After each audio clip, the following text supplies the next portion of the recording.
నమస్కారం ETV news కు స్వాగతం. ముందుగా ముఖ్యాంశాలు. స్థానిక ఉద్యోగాలు గిరిజనులకే దక్కేలా చూస్తామన్న చంద్రబాబు. ఆదివాసీ బిడ్డలు ఐఐటీలో చదువుకోవాలని ముఖ్యమంత్రి ఆకాంక్ష.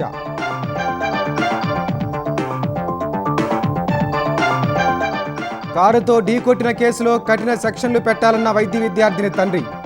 పోలీసులకు ఫిర్యాదు, నిందితులకు శిక్ష పడేలా చూస్తామన్న ఎస్పీ. హైదరాబాద్లో ఘనంగా ఆదివాసీ దినోత్సవం. గిరిజన విద్యార్థుల సంక్షేమమే లక్ష్యమన్న మంత్రి లక్ష్మణ్. ఎప్పటికప్పుడు నిధులు ఇస్తున్నట్లు వెల్లడి.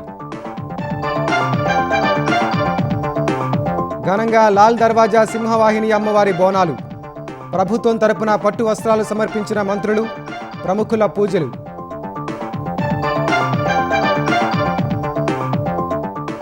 క్విట్ ఇండియా ఉద్యమానికి 84 ఏళ్లు. సువర్ణాక్షరాలతో లిఖించదగ్గ ఘట్టమన్న ప్రధాని మోదీ. స్వాతంత్ర్య సమరయోధులకు నివాళులు.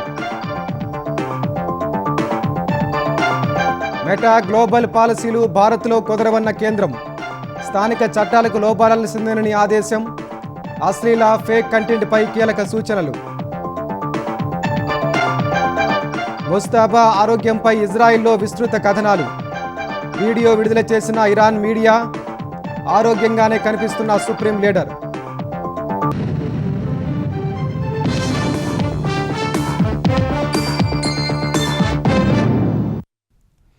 గిరిజన రైతులు, ఆదివాసులకు న్యాయం చేసేలా కూటమి ప్రభుత్వం పనిచేస్తోందని ముఖ్యమంత్రి చంద్రబాబు ఉద్ఘాటించారు. గిరిజన ప్రాంతాల్లో గిరిజనులకే ఉద్యోగాలు దక్కాలని జీవో నెంబర్ 3 తీసుకొచ్చామని విజయవాడలో జరిగిన ప్రపంచ ఆదివాసీ దినోత్సవంలో గుర్తు చేశారు. సుప్రీంకోర్టు ఆ జీవోను కొట్టివేస్తే అప్పుడున్న వైసీపీ ప్రభుత్వం కనీసం పట్టించుకోలేదన్నారు. గిరిజనులకు లబ్ధి జరిగేలా మళ్లీ అందరికీ ఆమోదయోగ్యమైన విధానం తీసుకొస్తామని చంద్రబాబు హామీ ఇచ్చారు. విజయవాడలో నిర్వహించిన ప్రపంచ ఆదివాసీ దినోత్సవంలో ముఖ్య అతిథిగా సీఎం చంద్రబాబు పాల్గొన్నారు. ఈ కార్యక్రమానికి విచ్చేసిన సీఎంకు కొమ్ము, బంజారా, తింసా నృత్యాలతో ఆదివాసీలు స్వాగతం పలికారు. అనంతరం మహిళల సాంప్రదాయ నృత్యాలను సీఎం తిలకించారు. వారితో కలిసి నృత్యం చేశారు. డప్పు కళాకారులను చంద్రబాబు ఉత్సాహపరిచారు.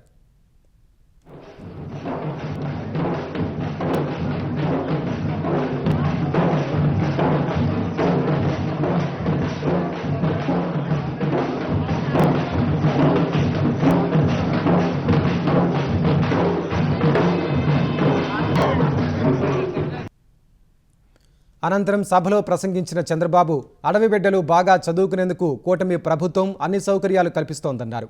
అవకాశాలను అందిపుచ్చుకొని ఉన్నతంగా ఎదగాలని పిలుపునిచ్చారు. గిరిజన ప్రాంతాల్లో గిరిజనులకే ఉద్యోగాలు దక్కాలనే సంకల్పంతో ప్రభుత్వం పనిచేస్తోందన్నారు. ఆర్థిక అసమానతలు తగ్గించి అందరి జీవన ప్రమాణాలు మెరుగుపడేలా కృషి చేస్తున్నట్లు చెప్పారు. సామాన్య కుటుంబంలో పుట్టి రాష్ట్రపతి అయిన ద్రౌపది ముర్ము ఆదివాసీలందరికీ ఆదర్శమని సీఎం చంద్రబాబు తెలిపారు. ద్రౌపది ముర్ము గారు రాష్ట్రపతిగా పనిచేస్తున్నారు.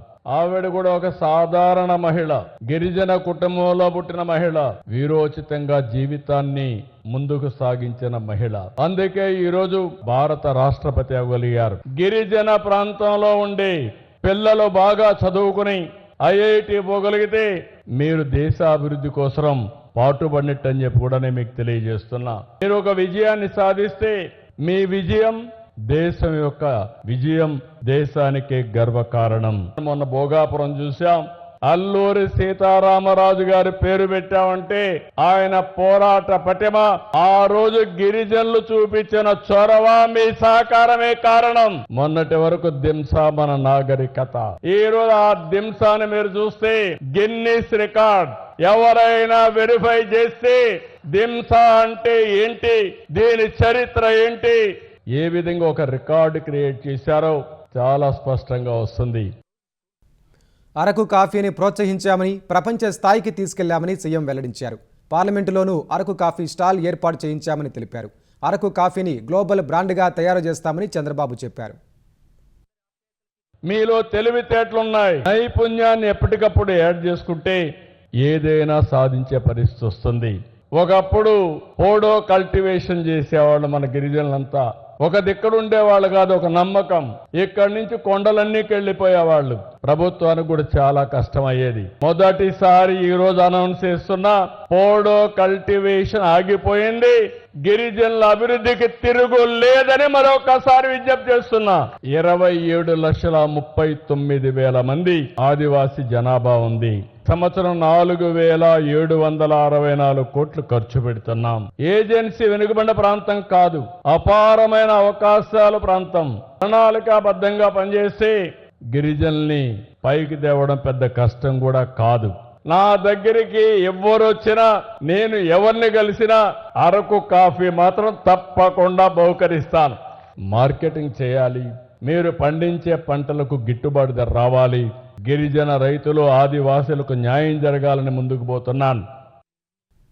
వైసీపీ హయాంలో గిరిజన బిడ్డలకు జరిగిన అన్యాయాన్ని కూటమి ప్రభుత్వం సరిచేస్తోందని మంత్రి సంధ్యారాణి అన్నారు. గిరిజన బిడ్డల అభివృద్ధికి కూటమి ప్రభుత్వం ఎన్నో పథకాలు అమలు చేస్తోందని మంత్రి తెలిపారు. కర్నూలు కొండారెడ్డి బురుజు ఎక్కిన ఉపాధ్యాయులకు తాడేపల్లి ప్యాలెస్ ఎక్కడం పెద్ద లక్ష్యం కాదని కడప జిల్లా ఇన్ఛార్జి మంత్రి సవిత హెచ్చరించారు. మెగా డిఎస్సీపై వైసీపీ చేస్తున్న విష ప్రచారం మానుకుని ధైర్యం ఉంటే జగన్ శాసనసభలో చర్చకు రావాలని సవాల్ విసిరారు. డిఎస్సీపై ఎలాంటి అనుమానాలు ఉన్నా అసెంబ్లీ వేదికగా తేల్చుకోవడానికి కూటమి ప్రభుత్వం సిద్ధంగా ఉందన్నారు. 16,000 కుటుంబాల్లో డిఎస్సీ ద్వారా కూటమి ప్రభుత్వం వెలుగులు నింపితే వైసీపీ వారిని అవమానిస్తోందని సవిత మండిపడ్డారు. అందరం చూసాం. జగన్మోహన్ రెడ్డి గారికి మొదటి నుంచి కూడా డిఎస్సి అంటే ఒక వ్యతిరేకత ఉంది. 5 సంవత్సరాలు టీచర్ల పైన ఏ విధంగా దాడులు చేశారో, టీచర్లతో ఎలాంటి పనులు చేయించారో, టీచర్లు ప్రశ్నిస్తే కేసులు పెట్టడం, వారిపై బెదిరించడం కూడా మనం అందరం చూసాం. విద్య విలువ తెలిసిన విద్యాశాఖ మంత్రి గారు నారా లోకేష్ బాబు గారు 16,000 కుటుంబాలలో వెలుగులు నింపిన నాయకుడు. మీరు ఈ డిఎస్సి గురించి మొదటి నుంచి మీరు విష ప్రచారం చేస్తున్నారు. మరి రాయలసీమలో ఏదైతే మెగా డిఎస్సిలో క్వాలిఫై అయిన టీచర్లు ఈ రోజు కొండారెడ్డి బురుజెక్కారు, రేపు తాడేపల్లి ప్యాలెస్ పై కూడా వారు నిరసన తెలియజేయడానికి ఏకదాటిగా మిమ్మల్ని ముట్టడించడానికి కూడా సిద్ధమవుతారన్న విషయం తెలియజేస్తున్నాం. ఇప్పటికన్నా తెలుసుకొని మరి ఈరోజు టీచర్లను అవమానపరచొద్దండి. గతంలో మీరు టీచర్లు ఏ విధంగా అవమానపరిచారో రాష్ట్ర ప్రజలందరికీ తెలుసు. మీకు ధైర్యం దమ్ము ఉంటే అసెంబ్లీకి రండి. మెగా డిఎస్సి పైన మేము చర్చించడానికి సిద్ధం.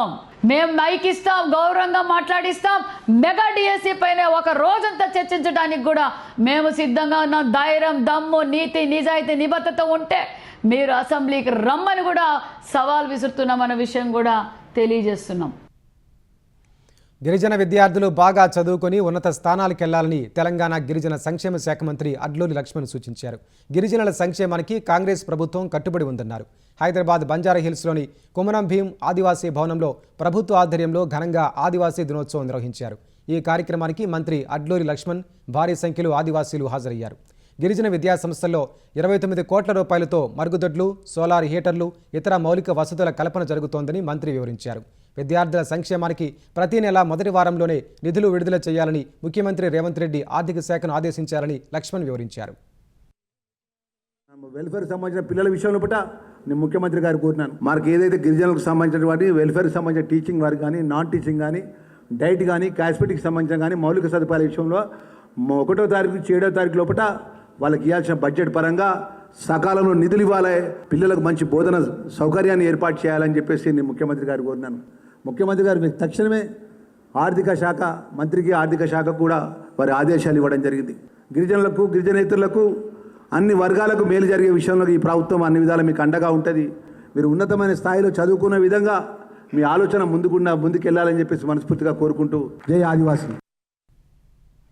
హైదరాబాద్లో లాల్ దర్వాజా బోనాల జాతర అత్యంత వైభవంగా జరుగుతోంది. ఉదయం నుంచే సింహవాహిని అమ్మవారిని దర్శించుకునేందుకు భక్తులు పోటెత్తారు. అమ్మవారి 118వ వార్షిక బోనాల బ్రహ్మోత్సవాల కోసం ఆలయాన్ని సర్వాంగ సుందరంగా ముస్తాబు చేశారు. డప్పు చప్పుళ్లు, పోతురాజుల నృత్యాలతో లాల్ దర్వాజా అమ్మవారి ఆలయ పరిసరాలు మారుమోగుతున్నాయి. ఆషాఢ మాసం చివరి ఆదివారం సందర్భంగా హైదరాబాద్ లాల్ దర్వాజా సింహవాహిని అమ్మవారి బోనాలు ఘనంగా నిర్వహిస్తున్నారు. ఉదయం నుంచి భక్తులు బారులు తీరగా పలువురు ప్రముఖులు అమ్మవారిని దర్శించుకుని మొక్కులు చెల్లించుకుంటున్నారు.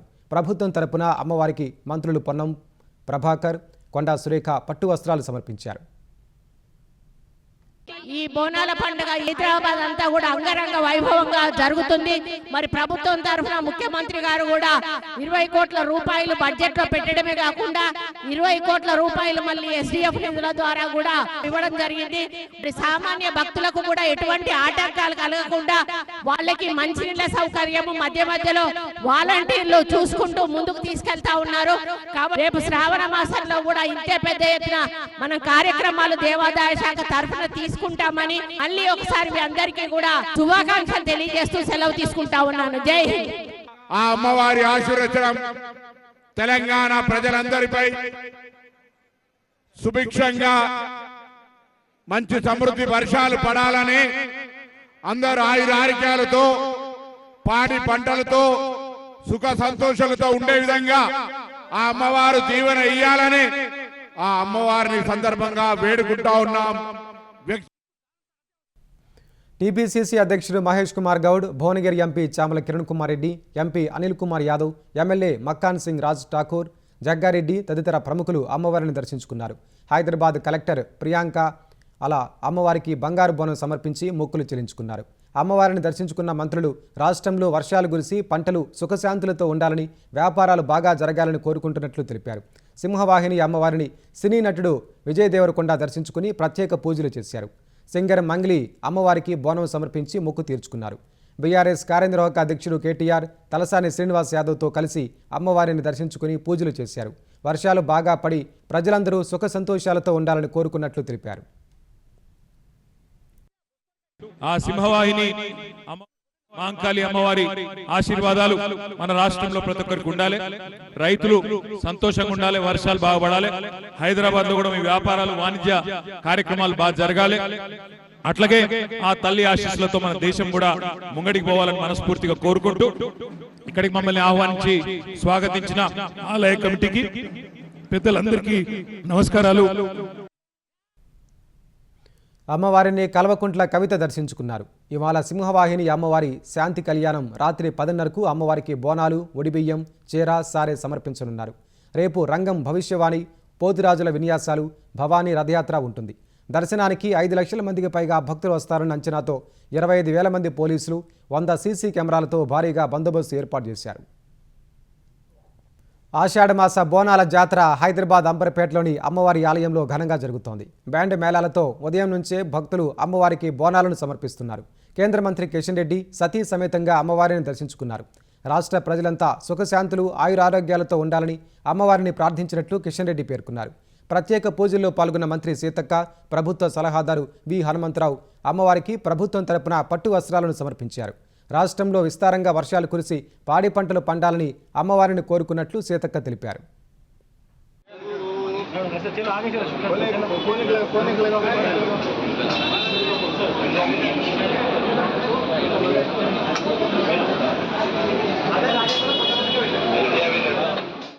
చారిత్రాత్మక క్విట్ ఇండియా ఉద్యమంలో పాల్గొన్న స్వాతంత్ర సమరయోధులను ప్రధాని నరేంద్ర మోదీ స్మరించుకున్నారు. దేశం కోసం వారు చూపించిన ధైర్య సాహసాలు ప్రతి భారతీయుడికి ఎల్లప్పుడూ స్ఫూర్తిదాయకంగా నిలుస్తాయని కొనియాడారు. దేశ స్వాతంత్ర్య పోరాట చరిత్రలో సువర్ణాక్షరాలతో లిఖించదగిన క్విట్ ఇండియా ఉద్యమానికి నేటితో 84 ఏళ్లు పూర్తయ్యాయి. 84వ క్విట్ ఇండియా వార్షికోత్సవాన్ని పురస్కరించుకుని స్వాతంత్ర్య సమరయోధులకు నివాళులర్పిస్తూ ప్రధాని ఎక్స్లో ఓ పోస్టు పెట్టారు. 1942 ఆగస్టు 9న జాతిపిత మహాత్మా గాంధీ నాయకత్వంలో ప్రారంభమైన ఈ ఉద్యమం దేశానికి స్వాతంత్ర్యం సాధించాలనే తపనకు ఒక నిర్ణయాత్మకమైన ఊపునిచ్చిందన్నారు. క్విట్ ఇండియా పిలుపు అప్పటి స్వాతంత్ర్యోద్యమానికి కొత్త శక్తినిచ్చిందని గుర్తు చేశారు. వలస పాలన సంఖ్యలను తెంచుకోవాలనే ప్రజల అచంచలమైన సంకల్పాన్ని, దృఢ నిశ్చయాన్ని క్విట్ ఇండియా ఉద్యమం ప్రపంచానికి చాటిందని మోదీ స్పష్టం చేశారు. కేంద్ర విద్యాశాఖ మంత్రిగా రాజీనామా చేసిన వ్యవహారంపై ధర్మేంద్ర ప్రధాన్ స్పందించారు. నీట్ పేపర్ లీకేజీకి వ్యతిరేకంగా ఢిల్లీలో జరిగిన ఆందోళన సమయంలో యువతను తప్పుదోవ పట్టించే ప్రయత్నాలు జరిగాయని ఆరోపించారు. ఆ కారణంగానే తాను మంత్రి పదవికి రాజీనామా చేయాల్సి వచ్చిందని స్పష్టం చేశారు. ఒడిశా సంబల్పూర్లోని జిఎం విశ్వవిద్యాలయంలో జరిగిన కార్యక్రమంలో పాల్గొన్న ఆయన రాజీనామా చేసిన 2 వారాల తర్వాత ఆ అంశంపై పెదవి విప్పారు. జెన్జీ యువతను కొందరు వారిని తప్పుదోవ పట్టించడానికి ప్రయత్నించారని ఆరోపించారు. జెన్జీకి గొప్ప ఆశయాలు ఉన్నాయని, వారే భవిష్యత్తులో భారత్ను విశ్వగురువుగా మారుస్తారని విశ్వాసం వ్యక్తం చేశారు. తనకు మంత్రి పదవి ముఖ్యం కాదన్న ప్రధాన్ స్పష్టం చేశారు. తానే స్వయంగా ప్రధానిని కలిసి తప్పుకుంటారని చెప్పినట్లు వివరించారు. ఫేస్బుక్, ఇన్స్టాగ్రామ్ లాంటి ప్లాట్ఫామ్లు కేవలం గ్లోబల్ పాలసీలను పాటిస్తే కుదరదని, ఖచ్చితంగా భారతీయ చట్టాలకు లోబడి పనిచేయాలని కేంద్రం స్పష్టం చేసింది. డీప్ ఫేక్ వీడియోలు, అభ్యంతరకర కంటెంట్పై మెటా ప్రతినిధులతో జరిగిన సమావేశాల్లో ఐటీ శాఖ అధికారులు ఈ మేరకు తేల్చి చెప్పారు. మెటా అల్గారిథంను మార్చేయాలని ప్రభుత్వం ఆదేశించిందనడం అవాస్తవమని చెప్పారు. ఖచ్చితంగా దేశీయ చట్టాలకు అనుగుణంగా ఉండాలని స్పష్టం చేశారు. భారత సంస్కృతి, స్థానిక భాషల పట్ల మెటా బృందాలకు అవగాహన ఉండటం లేదని, కంటెంట్ మోడరేషన్ మరింత మెరుగుపరచడానికి స్థానికుల నుంచి సమాచారం తీసుకోవాలని ప్రభుత్వ వర్గాలు సూచించాయి. పిల్లలపై లైంగిక వేధింపుల కంటెంట్ విషయంలో జీరో టాలరెన్స్ విధానాన్ని అవలంబించాలని కేంద్రం తేల్చి చెప్పింది. అలాగే ప్రముఖులకు సంబంధించిన డీప్ ఫేక్ వీడియోలపై ఆందోళన వ్యక్తం చేసింది. అధికారిక వెరిఫైడ్ ఖాతాల నుంచి వచ్చే కంటెంట్ను అల్గారిథమ్స్ పొరపాటున డీప్ ఫేకులుగా గుర్తించకూడదని సూచించింది. నిర్ణయం తీసుకునే ముందు మనుషుల పర్యవేక్షణ ఖచ్చితంగా ఉండాలని కేంద్రం స్పష్టం చేసింది. ఆంధ్రప్రదేశ్లో వైద్య విద్యార్థిని ప్రియాంకను కారుతో ఢీకొట్టిన నిందితులకు కఠిన శిక్ష పడేలా ఎఫ్ఐఆర్లు, సెక్షన్లు మార్చాలని ఆమె తండ్రి వెంకటేష్ డిమాండ్ చేశారు. ఈ మేరకు రాజమహేంద్రవరంలోని ప్రకాశ్ నగర్ పోలీస్ స్టేషన్లో ఫిర్యాదు చేశారు. ఈ నెల 3న రాజమహేంద్రవరంలో ఇద్దరు యువకులు సూరావరపు దస్వంత్, ఆండ్రూ జోసెఫ్ మద్యం మత్తులో ర్యాష్గా కారు నడిపారు. ఈ ప్రమాదంలో తీవ్రంగా గాయపడిన మెడికో ప్రియాంక ప్రస్తుతం సికింద్రాబాద్లోని ఓ ప్రైవేట్ ఆసుపత్రిలో వెంటిలేటర్పై చికిత్స పొందుతున్నారు. నిందితులు ప్రియాంక స్కూటీని 3 సార్లు కారుతో ఢీకొట్టారని పోలీసులకు చేసిన ఫిర్యాదులో బాధితురాలి తండ్రి పేర్కొన్నారు. వారిపై కఠినమైన చర్యలు తీసుకోవాలని పోలీసులను కోరారు. తప్పకుండా తమకు న్యాయం జరుగుతుందని ప్రియాంక తండ్రి ఆశాభావం వ్యక్తం చేస్తున్నారు. వాళ్ళకు పాత పరిచయాలు లేవు, ఎక్కడ ఫోన్లో కాంటాక్ట్లు లేవు. వీళ్ళెవరో మా పిల్లలెవరో అసలు సంబంధాలే లేవు. అయితే ఆ క్షణికావేశంలో జరిగింది. అయితే ఆ చేయడం ఎట్లా చేసినారంటే, వాంటిల్ని చనిపోతుంది, హిట్ చేస్తే చనిపోతుందని తెలిసినా కూడా హిట్ చేసి చంపారు చూడు. అది చాలా అమానవీయం, చాలా నిర్దాక్షిణ్యం. అది ఇటువంటి మృగాల్లాంటి మనుషుల్ని సమాజంలో శిక్ష వేయకుండా వదిలిపెట్టకూడదు. వీళ్ళకి కఠినమైన శిక్షలు పడాలి. ఉరి శిక్షలు ఉంటే కూడా ఇంకా నాలాంటి తల్లిదండ్రులు ఎంతో వాళ్ళకు మా పిల్లల ఆత్మహత్య శాంతిస్తుందని మేము సంతోషపడతాం. మాకుండే ఈరోజు కడుపు కొత్త నేను మాటల్లో చెప్పలేను. సార్ వాళ్ళంతా వాళ్ళు పిన్ టు పిన్ మాకు చెప్పి ఫుటేజెస్, ఎవిడెన్స్ కాపీస్ అన్ని చూపించి వాళ్ళు ఎక్స్ప్లెయిన్ చేసిన తర్వాత చాలా మాకు ఖచ్చితంగా న్యాయం జరుగుతుంది. డిపార్ట్మెంట్ని మేము పోలీస్ వాళ్ళని నమ్ముతున్నాము. మా డౌట్స్ క్లియర్ అయింది. ఫర్దర్గా ఏంటంటే మా అమ్మాయి ఒకవేళ ఇఫ్ ఇన్ కేస్ మేము అది కోరుకోము, ఒకవేళ డెత్ అయితే నిందితులు తప్పించుకునే అవకాశం లేకుండా ఉండాలి. ఖచ్చితంగా వాళ్ళకి శిక్ష పడాలి. ఇందులో ఏ ప్రమేయాలు ఉండకూడదు, ఎవరి ఇన్ఫ్లుయెన్స్ పనిచేయకూడదు. డిపార్ట్మెంట్ పర్ఫెక్ట్గా పనిచేయాలి. మెడికో ప్రియాంక కేసులో నిందితులకు చట్ట ప్రకారం కఠిన శిక్ష పడేలా చేస్తామని తూర్పుగోదావరి జిల్లా ఎస్పీ నరసింహ కిషోర్ చెప్పారు. దర్యాప్తులో భాగంగా అవసరమైతే మరిన్ని కఠినమైన సెక్షన్లు నమోదు చేస్తామని తెలిపారు. ఇప్పటికే కొన్ని ఆధారాలు సేకరించామని, ఇంకా కొన్ని సేకరించాల్సి ఉందన్నారు. నిందితులకు బాధితురాలికి ఇంతకుముందు ఎలాంటి పరిచయం లేదని విచారణలో తేలిందన్నారు. నిందితులు ఇద్దరూ తాగి రావడంతో మాల్లోకి అనుమతించలేదన్నారు. లోపలికి అనుమతించని సెక్యూరిటీ సిబ్బందిపై నిందితులు ఇద్దరూ దాడి చేసి పారిపోయే ప్రయత్నం చేశారని ఎస్పీ వివరించారు. పారిపోయే క్రమంలోనే ప్రియాంక ఉన్న స్కూటీని ఢీకొట్టారని వెల్లడించారు. ఈ కేసులో తమపై ఎలాంటి ఒత్తిళ్లు లేవని ఎస్పీ నరసింహ కిషోర్ తెలిపారు. 4వ తారీఖు 1 o'clock మనం ఎఫ్ఐఆర్ వేసాం. Early hours afternoon 3 o'clock we have registered as culpable homicide not amounting to murder attempt కింద రాసాం. మర్డర్ కానీ ఎస్టాబ్లిష్ అయిందనుకోండి, we will alter into murder also. సొసైటీలో జరిగిన గాస్ట్లీ ఇన్సిడెంట్కి కేసుని మనము బిల్డ్ చేసేలో భాగంగా పోలీస్ కస్టడీకి మరోసారి తీసుకొని సీరియస్ బ్యాక్గ్రౌండ్ ఏమైనా ఉందా వాళ్ళిద్దరికీ కానీ మనం వెరిఫై చేస్తున్నాం. ఈ కేసులో కన్విక్షన్ రావడానికి కావాల్సినటువంటి ఎవిడెన్స్ని మనం ఎస్టాబ్లిష్ చేస్తున్నాం. శ్రీకాకుళం జిల్లాలో జగన్ పర్యటన సందర్భంగా మహిళా ఎస్ఐ ప్రవళికపై దౌర్జన్యం, అనుచిత ప్రవర్తన కేసులో ఆమదాల వలస నియోజకవర్గ వైసీపీ సమన్వయకర్త చింతాడ రవికుమార్ను పోలీసులు ప్రశ్నిస్తున్నారు. గత నెల 30న బూర్జే ఎస్ఐ పట్ల వైసీపీ నేతలు అనుచితంగా ప్రవర్తించారు. దీనిపై ఆమదాల వలస వైసీపీ నియోజకవర్గ ఇన్ఛార్జ్ చింతాడ రవికుమార్తో పాటు మరో 27 మందిపై పోలీసులు కేసు నమోదు చేశారు. 9 రోజులుగా పరారీలో ఉన్న చింతాడ రవికుమార్ను హెచ్చర్ల మండలం చిలకపాలెం వద్ద పోలీసులు అదుపులోకి తీసుకున్నారు. ఈ కేసులో A1గా ఉన్న చింతాడను పాతపట్నం పోలీస్ స్టేషన్లో ప్రశ్నిస్తున్నారు. ఇదే కేసులో నిన్న 9 మందిని కోర్టులో హాజరుపరచగా వారికి 14 రోజుల పాటు కోర్టు రిమాండ్ విధించింది. వారిని జిల్లా జైలుకు తరలించారు.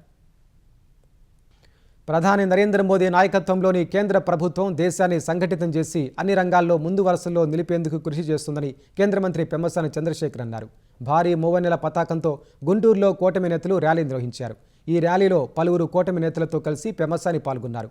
వెంకటేశ్వర విజ్ఞాన మందిరం నుంచి మున్సిపల్ కార్పొరేషన్ జిన్నా టవర్ మీదుగా నాజ్ సెంటర్ వరకు భారీ జాతీయ జెండాతో ర్యాలీ తీశారు. తెలంగాణలోని శ్రీపాద ఎల్లంపల్లి జలాశయానికి వరద కొనసాగుతోంది. గోదావరి పరివాహక ప్రాంతం నుంచి 5,576 క్యూసెక్కుల వరద వస్తోంది. హైదరాబాద్ తాగునీటి అవసరాల కోసం 286 క్యూసెక్కుల నీటిని నంది పంప్ హౌస్ ద్వారా 12,600 క్యూసెక్కుల నీటిని మోటార్ల ద్వారా ఎత్తిపోస్తున్నారు. ప్రాజెక్టు పూర్తి సామర్థ్యం 20 టీఎంసీలు కాగా ప్రస్తుతం 16 టీఎంసీల నీరు ప్రాజెక్టులో నిల్వ ఉంది. మధ్యమానేరు జలాశయానికి గోదావరి జలాల ఎత్తిపోతలు నిరంతరంగా కొనసాగుతున్నాయి.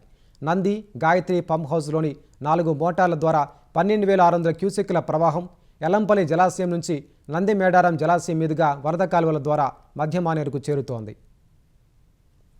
ఖమ్మం జిల్లా ఏనుకూరు మండలంలో కురిసిన భారీ వర్షానికి వాగులు పొంగి ప్రవహిస్తున్నాయి. జిల్లాలో ప్రసిద్ధమైన నాచారం శ్రీ అద్భుత వెంకటేశ్వర స్వామి ఆలయానికి వెళ్లి రహదారిలో నిర్మాణంలో ఉన్న వంతెన వద్ద ఓ కారు వరదలో చిక్కుకుంది. వంతెన పక్కన తాత్కాలికంగా మట్టితో రహదారి ఏర్పాటు చేశారు. నీరు ప్రవహిస్తున్నప్పటికీ అటుగా వెళ్లిన ఒక కారు మధ్యలోనే చిక్కుకుపోయింది. వరద ఉధృతి పెరుగుతుండటంతో గమనించిన గ్రామస్తులు ట్రాక్టర్ సహాయంతో కారును బయటకు లాగారు.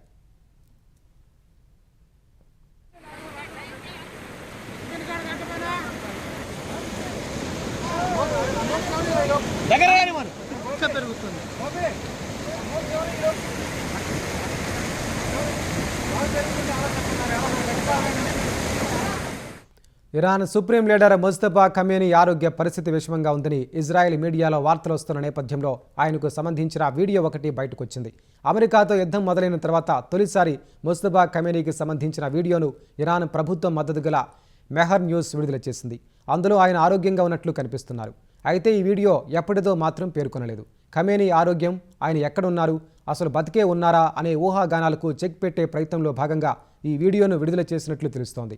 అమెరికా దాడిలో మాజీ supreme leader Ayatollah Ali Khamenei మృతి చెందిన తర్వాత పదవి బాధ్యతలు చేపట్టినప్పటి నుంచి ముస్తఫా ఎప్పుడూ బహిరంగంగా కనిపించలేదు. కేవలం లిఖితపూర్వక ప్రకటనల ద్వారానే తన సందేశాలను చేరవేస్తున్నారు. శత్రువుల దాడుల నుంచి తప్పించుకోవడానికి ఆయన అజ్ఞాతంలోకి వెళ్లిపోయారని, మధ్యవర్తుల నెట్వర్క్ ద్వారా మాత్రమే ప్రభుత్వంలోని సీనియర్ అధికారులతో అత్యంత రహస్యంగా సంభాషిస్తున్నట్లు సమాచారం. ఉక్రెయిన్ ప్రయోగించిన డ్రోన్ ఒకటి దారి తప్పి బల్గేరియాలోని అంతర్జాతీయ గ్యాస్ పైప్ లైన్ సమీపంలో పేలింది. ఈ ఘటనలో ఎలాంటి ప్రాణ నష్టం కానీ ఆస్తి నష్టం కానీ జరగలేదని బల్గేరియా ప్రభుత్వం వెల్లడించింది. ఉక్రెయిన్ ప్రయోగించిన డ్రోన్ రొమేనియా సరిహద్దులు దాటి తమ భూభాగంలోకి దాదాపు 100 మీటర్లు రాగానే ట్రాన్స్ బాల్కన్ గ్యాస్ పైప్ లైన్ సమీపంలో పేలిపోయిందని బల్గేరియా ప్రధాని రొమెన్ రాదేవ్ తెలిపారు. ఇది రొమేనియా బల్గేరియా గగనతలం గుండా వెళ్తున్నప్పుడు రాడార్లకు చెక్కలేదని పేర్కొన్నారు. ప్రస్తుతం ఆ ప్రాంతాన్ని భద్రతా దళాలు ఆధీనంలోకి తీసుకున్నాయని, పరిస్థితిని నిరంతరం పర్యవేక్షిస్తున్నట్లు చెప్పారు. ఈ డ్రోన్ ఉక్రెయిన్ సాయుధ దళాలు ఉపయోగించే రకానికి చెందినదని, ఈ ఘటన బహుశా ప్రమాదవశాత్తు జరిగుండొచ్చని భావిస్తున్నట్లు బల్గేరియా ప్రధాని చెప్పారు. ఈ ఘటనపై స్పందించిన ఉక్రెయిన్ విదేశాంగ శాఖ బల్గేరియాను ఉద్దేశపూర్వకంగా లక్ష్యంగా చేసుకోలేదని స్పష్టం చేసింది. ఈ ఘటనపై తమ సైన్యం దర్యాప్తు చేస్తోందని, వివరణ ఇచ్చేందుకు బల్గేరియాతో సంప్రదింపులు జరుపుతున్నట్లు పేర్కొంది. కొలంబియాలో కారు బాంబు పేలుడు కలకలం రేపింది. నైరుతి కొలంబియాలోని ప్రధాన రహదారి పాన్ అమెరికన్ హైవేపై ఉన్న ఒక టోల్ ప్లాజా వద్ద పేలుడు జరిగింది. ఈ దాడిలో 2 భద్రతా సిబ్బందికి స్వల్ప గాయాలైనట్లు కొలంబియా సైన్యం పేర్కొంది. ఒక గుర్తు తెలియని వ్యక్తి కారును అక్కడ వదిలేసి మోటార్ సైకిల్పై పారిపోయాడని వెల్లడించింది. ఆ వాహనంలోనే పేలుడు సంభవించిందని గాయపడిన భద్రతా సిబ్బందిలో ఒకరు తెలిపారు. కన్జర్వేటివ్ పార్టీకి చెందిన అబెల్డార్డో డి లా ఎస్టిల్లా కొలంబియా కొత్త అధ్యక్షుడిగా ప్రమాణ స్వీకారం చేసిన ఒక్కరోజు తర్వాత ఈ దాడి జరిగింది. ఉగ్ర సంస్థ ఫార్క్కు చెందిన 2 వేర్పాటువాద గ్రూపులే ఈ దాడికి పాల్పడినట్లు సైన్యం అనుమానిస్తోంది. సౌదీ అరేబియా పాకిస్తాన్లతో చేసుకున్న మక్కా సమిష్టి రక్షణ ఒప్పందం ఇరాన్ లేదా మరే ఇతర దేశానికి వ్యతిరేకం కాదని తుర్కీ స్పష్టం చేసింది. ఈ మేరకు తుర్కీ విదేశాంగ శాఖ ఓ ప్రకటనను విడుదల చేసింది. తాము ఏ దేశాన్ని లక్ష్యంగా చేసుకోలేదని, తమను తాము బలోపేతం చేసుకోవాలనే ఉద్దేశంతోనే ఒప్పందంపై సంతకం చేసినట్లు పేర్కొంది. ఇది ప్రాంతీయ స్థిరత్వం దిశగా వేసిన ఒక ముఖ్యమైన అడుగు అని వెల్లడించింది. సౌదీ అరేబియాలో రియాద్లో నాటో తరహా భద్రతను ఏర్పాటు చేసుకోవాలన్న ఆలోచనతో పాక్, సౌదీ అరేబియా, తుర్కీ మక్కా సమష్టి రక్షణ ఒప్పందం కుదుర్చుకున్నాయి. ఈ ఒక్క దేశం దాడి జరిగిన అది 3 దేశాలపై జరిగిన దాడిగానే పరిగణిస్తామని ఈ ఒప్పందం స్పష్టం చేస్తుంది. అటు ఈ ఒప్పందంలో తాజాగా ఈజిప్టు కూడా చేరనున్నట్లు తుర్కీ విదేశాంగ శాఖ ప్రకటించింది. ఈ కూటమిని మరింత విస్తరించే అవకాశం ఉందని, భవిష్యత్తులో మరిన్ని దేశాలు తమతో చేతులు కలుపుతాయని భావిస్తున్నట్లు విశ్వాసం వ్యక్తం చేసింది. జమ్మూ కాశ్మీర్లోని బారాముల్లా జిల్లాలో నిషేధిత జమాతే ఇస్లామీ సంస్థకు సంబంధించిన వ్యక్తుల నివాసాల్లో జమ్మూ కాశ్మీర్ పోలీసులు సోదాలు చేపట్టారు. సోపోర్ ప్రాంతంలోని 20కి పైగా నివాసాల్లో తనిఖీలు చేశారు. జమాతే ఇస్లామీ సంస్థతో సంబంధం ఉన్న వ్యక్తులకు చెందిన 20కి పైగా నివాస గృహాల్లో పోలీసులు ఏకకాలంలో ఈ సోదాలు నిర్వహించారు. ఒక ఉగ్రవాద కేసుకు సంబంధించిన దర్యాప్తులో భాగంగా పోలీసులు ఈ సోదాలు చేశారు. మహిళా రిజర్వేషన్లను జనగణన డీలిమిటేషన్ ప్రక్రియలతో ముడిపెట్టడం ఆపాలని కాంగ్రెస్ సీనియర్ నేత పి చిదంబరం డిమాండ్ చేశారు. మహిళా రిజర్వేషన్లపై చట్టం అమలుపై కాంగ్రెస్ అగ్రనేత రాహుల్ గాంధీ, పార్లమెంటరీ వ్యవహారాల శాఖ మంత్రి కిరణ్ రిజిజుకు మధ్య సామాజిక మాధ్యమాల్లో వాగ్వాదం నడిచింది. ఈ వ్యవహారంపై జోక్యం చేసుకున్న చిదంబరం రాహుల్కు మద్దతు పలికారు. కేంద్ర మంత్రి తప్పు చెబుతున్నారని విమర్శించారు. మహిళా రిజర్వేషన్లు డీలిమిటేషన్పై కాంగ్రెస్ వైఖరిని పునరుద్ఘాటించారు. ఈ అంశంలో ఎన్డీఏ సర్కార్కు దాగి ఉన్న ఎజెండా ఉందని ఆరోపించారు. ఉద్దేశపూర్వకంగానే దీనిని జనగణన డీలిమిటేషన్తో కేంద్రం ముడిపెట్టిందని విమర్శించారు. ఈ ముడిని విప్పితే 2029 లోక్సభ ఎన్నికల నాటికి మహిళా రిజర్వేషన్లను వెంటనే అమలు చేయొచ్చని చిదంబరం చెప్పారు. ముఖ్యాంశాలు మరోసారి. స్థానిక ఉద్యోగాలు గిరిజనులకే దక్కేలా చూస్తామన్న చంద్రబాబు. ఆదివాసీ బిడ్డలు ఐఐటీలో చదువుకోవాలని ముఖ్యమంత్రి ఆకాంక్ష.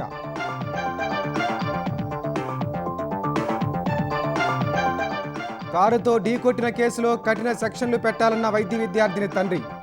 పోలీసులకు ఫిర్యాదు, నిందితులకు శిక్ష పడేలా చూస్తామన్న ఎస్పీ. హైదరాబాద్లో ఘనంగా ఆదివాసీ దినోత్సవం. గిరిజన విద్యార్థుల సంక్షేమమే లక్ష్యమన్న మంత్రి లక్ష్మణ్. ఎప్పటికప్పుడు నిధులు ఇస్తున్నట్లు వెల్లడి. ఘనంగా లాల్ దర్వాజా సింహవాహిని అమ్మవారి బోనాలు. ప్రభుత్వం తరపున పట్టు వస్త్రాలు సమర్పించిన మంత్రులు, ప్రముఖుల పూజలు.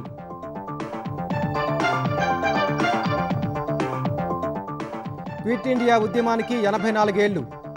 సువర్ణాక్షరాలతో లిఖించదగ్గ ఘట్టమన్న ప్రధాని మోదీ.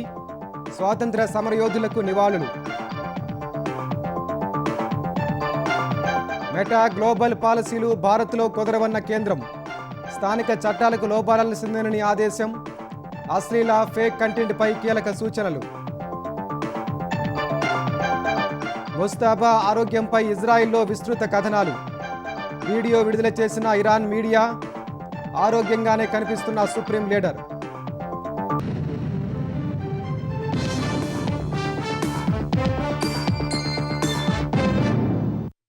ఈటీవీ న్యూస్ సమాప్తం. నమస్కారం.